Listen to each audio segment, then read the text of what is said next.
Différence TEFAC, décembre 2023.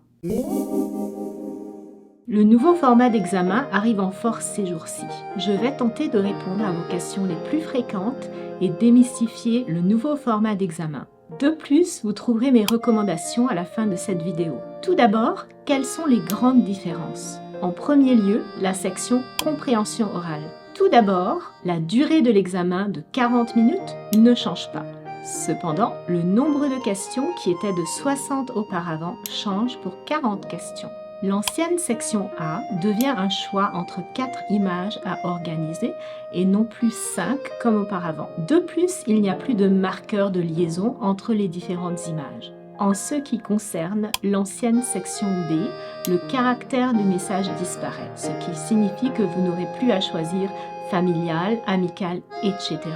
Cependant, les questions concernant l'objectif du message restent. La partie rubrique radiophonique disparaît également. La partie message lieu public, elle, demeure. L'ancienne section C est également légèrement modifiée, surtout en ce qui concerne le nombre d'intervenants. Il n'y aura plus 6 personnes interrogées, mais moins. Les longs messages restent. Pour ce qui est de la section D, elle disparaît complètement.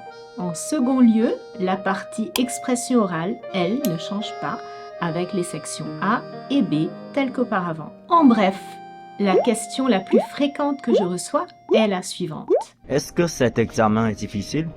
L'examen est-il plus difficile? L'examen est-il plus difficile?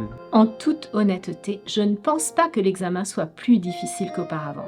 Il est différent avec des stratégies à adapter. Mes recommandations pour la partie compréhension orale sont les suivantes. A. Adapter ses stratégies d'écoute au nouvel examen. B. Faire attention à son vocabulaire. Une petite variation peut faire toute la différence.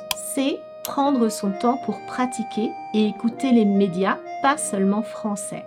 Dans le nouvel examen, les bandes son offriront des prononciations plus variées de pays francophones dans leur ensemble. Enfin, dès le mois de janvier, nous offrirons des cours selon la nouvelle mouture de l'examen. À bientôt!